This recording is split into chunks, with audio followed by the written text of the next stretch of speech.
Super star Rajinikanth அவர்களுடைய அடுத்த திரைப்படம் தலைவர் 173. அது பற்றி ஒரு செய்தி இப்போ வெளியாகி இருக்கு. கேட்கும் போதே என்னடா அப்படிங்கிற மாதிரி தான் இருந்துச்சு. அப்படி ஒரு மாசான சில தகவல்கள் தான் ஆல்ரெடி நீங்கள் பார்த்துருப்பீங்க. ஸோ இப்போ தான் நம்ம கூலி திரைப்படம் ரிலீஸ் ஆகி வெறித்தனமாக தேட்டர்களில் ஓடி வசூல் சாதனைகள் செஞ்சுக்கிட்டு இருக்கு.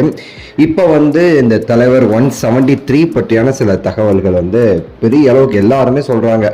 ட்விட்டர் ஆகட்டும், ஃபேஸ்புக் ஆகட்டும், எங்கே போனாலும் எல்லா பெரிய பெரிய பத்திரிகைகளும் சரி, பெரிய பெரிய ஆட்களுமே சரி பேசிகிட்டு இருக்காங்க. அதை பார்க்கும்போது அது உண்மையாக இருக்குமோ அப்படின்னு சொல்லிட்டு நமக்குமே தோணுது. இல்லைன்னா நமக்கு அந்த நினப்பு கூட வராதுன்னு வைங்களேன்.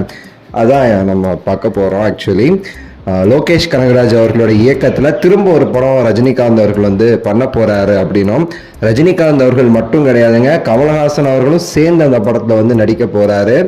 லோகேஷ் அவர்களோட இயக்கத்தில் நடக்க போகுது அப்படின்னு சொல்லிட்டு சொல்கிறாங்க.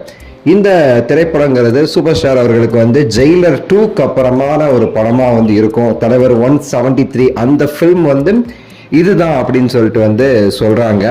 லோகேஷ் கனகராஜ் அவர்கள் கைதி 2 திரைப்படம் பண்றது தான் ஆக்சுவல் லைன் அப் இந்த கூலிக்கு அப்புறமா. ஆனா இவங்க என்ன சொல்றாங்கன்னா, கைதி 2 தள்ளி போக போகுது. ஏன்னா ஆல்ரெடி கார்த்திக் அவர்கள் சில லைன் அப்ல இருந்துட்டு இருக்கிறாரு.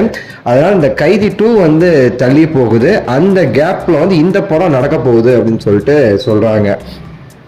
இந்த தலைவர் 173 ஆஸ் வெல் அஸ் கமல்ஹாசன் அவர்களுடைய திரைப்படம். இந்த படத்துக்கு அப்புறமா லோகேஷ் அவர்கள் கைதி 2 பண்றாரு. அதெல்லாம் சூப்பர் ஸ்டார் அவர்கள் இப்போ ஜெயிலர் 2 போயிட்டு இருக்கு பாத்தீங்களா. இதுக்கப்புறம் இந்த தலைவர் 173 லோகேஷ் அவர்களுடைய இயக்கத்துல பண்ண போறாரு அப்படின்னு சொல்லிட்டு தகவல். இது மெயினா இன்னொன்னு முக்கியமா சொல்றாங்க. அது கேட்கும்போது இன்னும் ரொம்ப பயங்கரமா. தலைவர் கூட ஆடியோ லான்ச்ல சொல்லியிருப்பாரு. ஒரு லைன் ஃபர்ஸ்ட் எனக்கு சொன்னாரு. ஃபுல் அண்ட் ஃபுல் பாத்தீங்கன்னு வச்சுக்கோங்களேன், ஒரு வில்லன் ரோல் அப்படின்னு சொல்லிட்டு. அதுதான் இந்த படம். இந்த படத்துல ரஜினிகாந்த் அவர்கள் ஒரு ஆந்தகனிஸ்டா, நம்ம கமல்ஹாசன் அவர்களுக்கு எதிரியா தான் இந்த படத்துல நடிப்பாரு இன்கேஸ் இது நடந்தா அப்படின்னு சொல்லிட்டும் ஒன்று சொல்றாங்க.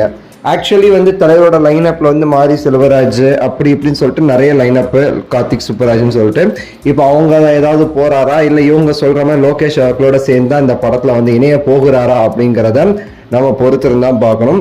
RKFI அவங்களோட ப்ரொடக்ஷன் சொல்றாங்க. RKFI பொறுத்த வரைக்கும், கமல்ஹாசன் அவர்களை பொறுத்த வரைக்கும் அவ்வளோ காசு அவங்கள்ட்ட கிடையாது. ஆல்ரெடி அவங்க பண்ண படம் அமரன் எல்லாமே சரி, அந்த மகேந்திரன் அவர்களோட டைப் பண்ணி அவர்கிட்ட காசு வாங்கி தான் பண்ணார் இவரோட பேர்ல. அவ்வளோ அமௌண்ட்லாம் இவர்கிட்ட கிடையாது கமல்ஹாசன் அவர்கள்ட்ட. எனக்கு தெரிஞ்சு இது சன் கொண்டு போயிடுவாங்கன்னு நான் நினைக்கிறேன். இல்லைன்னா RKFI சன்னோட டைப் பண்ணி பண்ணவும் வாய்ப்பு இருக்கு, தெரியல.